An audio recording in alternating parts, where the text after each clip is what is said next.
நம்ம வாங்குற பெரும்பாலான ப்ராடக்ட்ஸ்ல இந்த மாதிரி வெவ்வேறு வகையான சர்டிபிகேஷன் மார்க்ஸ் இருக்கிறத பார்த்திருப்போம். இதெல்லாம் எதை குறிக்குது? வாங்க டீடைலா பார்த்துருவோம்.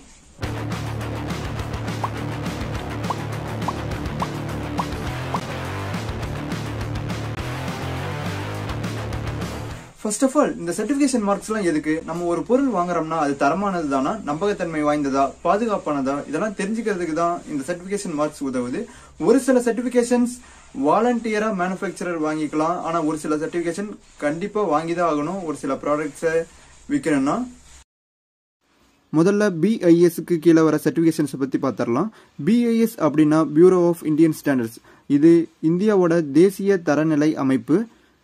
இந்த பாடியோட முக்கியமான வேலை என்னன்னா பல்வேறு துறைகளில் அதுக்கான ஸ்டாண்டர்ட்ஸை செட் பண்ணுறது தான். இது பொருட்கள் சேவைகளோட தரத்தை உயர்த்தது மட்டும் இல்லாமல் இண்டஸ்ட்ரீஸில் அதோட ப்ராசஸையும் மேம்படுத்த பயன்படுது. ஸ்டாண்டர்ட்னா என்ன?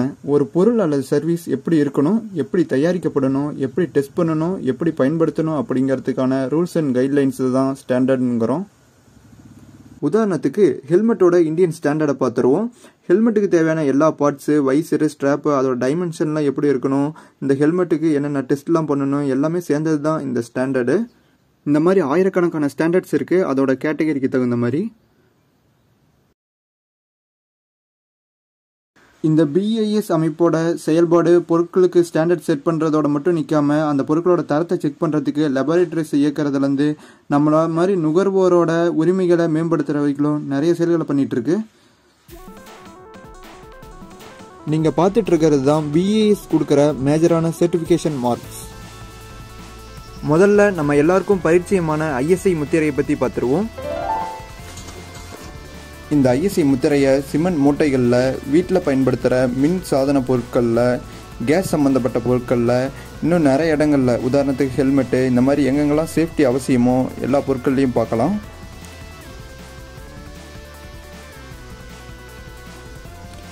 இந்த ISI முத்திரைக்குன்னு ஒரு பெரிய வரலாறு இருக்குது. 1947 இந்தியாவில் இருக்க தொழில் நிறுவனங்களுக்கு ஸ்டாண்டர்ட்ஸை செட் பண்ணணும் அப்படிங்கிறதுக்காக இந்தியன் ஸ்டாண்டர்ட்ஸ் இன்ஸ்டிடியூஷன் அப்படிங்கிற ஒரு சொசைட்டியை உருவாக்குனாங்க. இந்த சொசைட்டி 1955 ISI மார்க்கிங் ஸ்கீமை கொண்டு வந்துச்சு. மேனுஃபேக்சரர்ஸ் தங்களோட பொருட்கள் இந்தியன் ஸ்டாண்டர்ட்ஸை மீட் பண்ணிச்சுன்னா ISI மார்க்குக்கு அப்ளை பண்ணி வாங்கிக்கலாம்.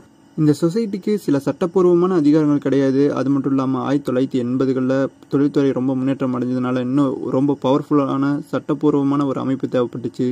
அப்போ தான் 1987 BIS ISIயை ரீப்ளேஸ் பண்ணிச்சு. இந்த ISI மார்க்கிங் ஸ்கீம் இன்னும் நடைமுறையில் தான் இருக்குது. ஆனால் இப்போ அதை கொடுக்கறது BIS. அடுத்து பார்க்க போகிறது BISோட CRS மார்க் தான். இது எலக்ட்ரானிக்ஸ் மற்றும் IT குட்ஸ்க்கு கொடுக்கப்படுது. Mobile phone, charger, laptop, printer, monitor, set top box, amplifier போன்ற எலக்ட்ரானிக்ஸ் பொருட்களில் இந்த மார்க்கை பார்க்கலாம். இந்த CRS மார்க்கு இப்போதைக்கு 73 ப்ராடக்ட்ஸு கட்டாயமாக்கியிருக்காங்க.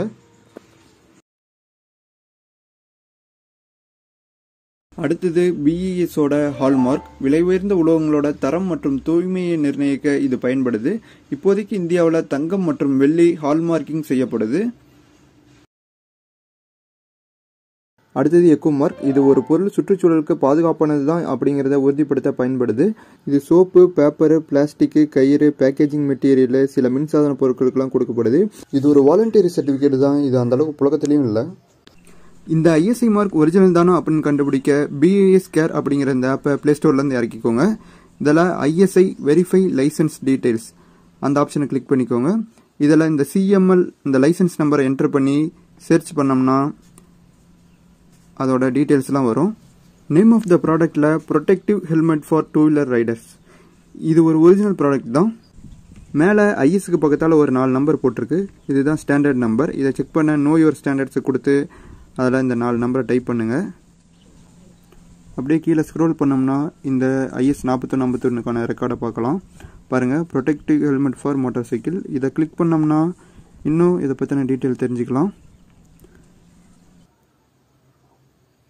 கூகுளில் சர்ச் பண்ணியும் இந்த ஸ்டாண்டர்டை நீங்கள் செக் பண்ணிக்கலாம். அடுத்ததாக இந்த CRS மார்க் ஒரிஜினல்னு பார்ப்போம். நான் கடைசி வீடியோவில் இந்த ப்ளூடூத் ஸ்பீக்கரை பற்றி போட்டிருந்தேன். இதில் இந்த CRS மார்க் கொடுத்துருக்காங்க. இது சைனாவிலேருந்து இம்போர்ட் பண்ண ப்ராடக்டாக இருந்தாலும் இந்தியாவில் விற்கணும்னா அவங்க BI சர்டிஃபிகேஷன் வாங்கி தான் ஆகணும் மேனுஃபேக்சரர். பாருங்கள், இதில் R நம்பர்னு ஒன்று கொடுத்துருக்காங்க. அதை என்ட்ரி பண்ணி தேடுவோம். இதுவும் ஒரு வேலிடான ப்ராடக்ட் தான். ப்ராடக்ட் கேட்டகரி ப்ளூடூத் ஸ்பீக்கர்னு வந்திருக்கு. நீங்கள் ஐஎஸ்ஓ ஐஇசி இந்த மாதிரி மார்க்ஸையும் பார்த்துருப்பீங்க. இது ரெண்டும் இன்டர்நேஷ்னல் லெவலில் ஸ்டாண்டர்ட்ஸை செட் பண்ணுற ஆர்கனைசேஷன்ஸ். ஐஎஸ்ஓ வெவ்வேறு வகையான இண்டஸ்ட்ரீஸ்க்கு ஸ்டாண்டர்ட்ஸை உருவாக்கும். ஐஇசி குறிப்பிட்டு எலக்ட்ரிக்கல் அண்ட் எலக்ட்ரானிக் சம்மந்தமான ஸ்டாண்டர்ட்ஸை உருவாக்கும். இந்த மாதிரி ஸ்டாண்டர்ட்ஸ் எல்லாம் இந்தியா உட்பட எல்லா நாடுகளும் தங்கள் நாட்டோட climate condition, voltage level, safety ரெக்குயர்மெண்ட்டுக்கு ஏற்ற மாதிரி அடாப்ட் பண்ணிப்பாங்க. இந்த பவர் பேங்க்லேயும் சரி, இந்த சார்ஜர்லேயும் சரி ஐஎஸ் ஸ்டாண்டர்ட் நம்பர் கொடுத்துருக்காங்க. அதுக்கு நிகரான ஐஇசி ஸ்டாண்டர்ட் நம்பரையும் மென்ஷன் பண்ணியிருக்காங்க. அப்புறம் சில பொருட்களில் அண்ட் ஐஎஸ்ஓ சர்டிஃபைடு கம்பெனி இந்த மாதிரி மார்க்கெல்லாம் பார்த்துருப்பீங்க. இதெல்லாம் அந்த நிறுவனத்துக்கு கொடுக்குற சான்றிதழ். நம்ம காமனாக பார்க்குறது ஐஎஸ்ஓ 9000ங்கிற இந்த சர்டிஃபிகேஷன் தான். இது அந்த நிறுவனம் குவாலிட்டியை மேனேஜ் பண்ணுறதுக்கு சிறந்த செயல்முறைகளை பின்பற்றுறாங்கன்னு அர்த்தம்.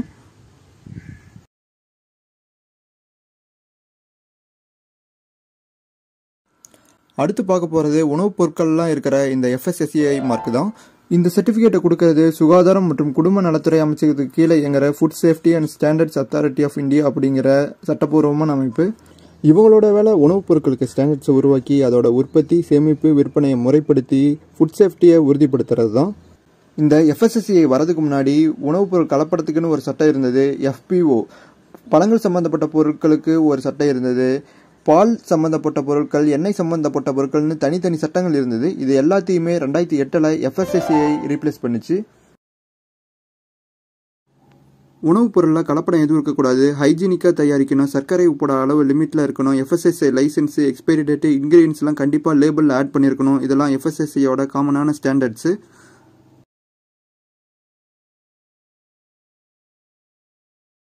அடுத்ததாக பார்க்க போகிறது அக்மார்க் சர்டிஃபிகேஷன். இது விவசாய பொருட்களுக்கு கொடுக்கப்படுது. பல்வேறு பருப்பு வகைகள், தானியங்கள், அத்தியாவசிய எண்ணெய் பொருட்கள் இதெல்லாம் அடங்கும். நான் பெரும்பாலும் இதை தேன் பாட்டில்களில் பார்த்துருக்கேன். இது எந்த ஒரு கலப்படம், செயற்கையான நிறமூட்டிகள் இல்லாத தூய்மையான வேளாண் பொருள் அப்படிங்கிறத உறுதியளிக்குது.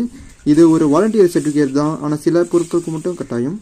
1937 இந்த அக்மார்க் சர்டிஃபிகேஷன் இருக்குது. இது அக்ரிகல்ச்சர் டிபார்ட்மெண்ட்டுக்கு கீழே இருக்க ஒரு ஏஜென்சியால் கொடுக்கப்படுது. அடுத்து பார்க்க போகிறது வீட்டில் பயன்படுத்துகிற மின்சாதன பொருட்களுக்கு கொடுக்கப்படுற BEE ஸ்டார் ரேட்டிங். இது மின்சாரத்துறைக்கு கீழே இயங்குற பியூரோ ஆஃப் எனர்ஜி எஃபிஷியன்சி அப்படிங்கிற அமைப்பால் கொடுக்கப்படுது. மின்சார பயன்பாட்டை குறைச்சி கார்பன் எமிஷனை குறைக்கிறதுக்காக இந்த ஸ்டார் ரேட்டிங் கொண்டு வந்திருக்காங்க. அதிக ஸ்டார் இருந்தால் அது கம்மியான கரண்ட்டை தான் எடுத்துக்குதுன்னு அர்த்தம். உதாரணத்துக்கு 5 ஸ்டார் ஏசி 2 ஸ்டார் ஏசியை விட கம்மியான கரண்ட்டை தான் எடுத்துக்கும்.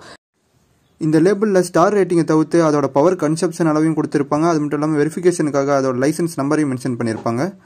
இதுவும் ஒரு சில பொருட்களுக்கு கட்டாயம், ஒரு சில பொருட்களுக்கு வாலண்டரி.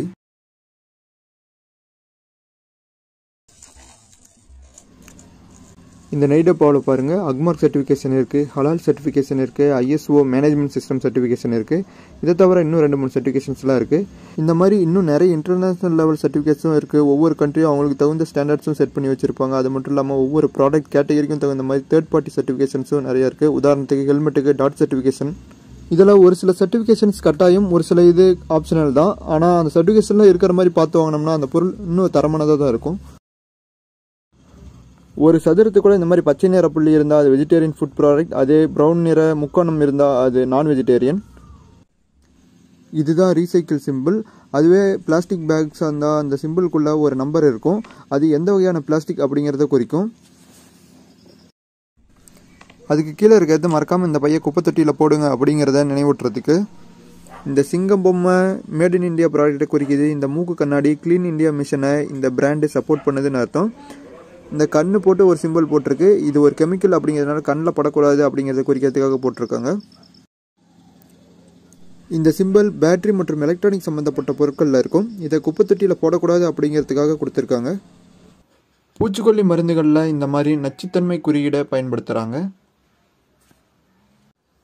அடுத்து பார்க்குறது சில்க் மார்க். இது தூயப்பட்டா அப்படிங்கிறத உறுதி செய்ய பயன்படுது. இது கட்டாயம் கிடையாது. இதை தவிர இன்னும் நிறைய சர்டிஃபிகேஷன்ஸ் இருக்குங்க. எல்லாத்தையும் பார்த்துட்டோம்னா வீடியோவை முடிக்க முடியாது.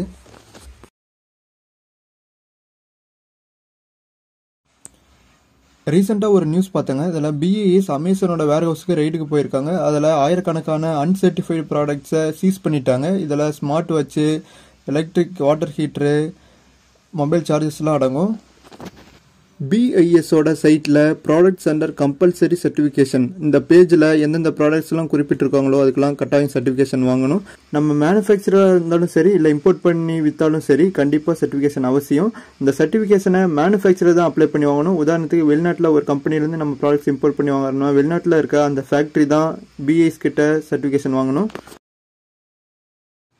அவ்வளோதான் இந்த வீடியோவில் ஏதாவது தவறுகள் இருந்தால் கமெண்ட்டில் சொல்லுங்கள். நம்ம சேனலில் இருக்க மற்ற வீடியோலாம் பார்த்துட்டு பிடிச்சிருந்தா சப்ஸ்கிரைப் பண்ணுங்கள். நன்றி.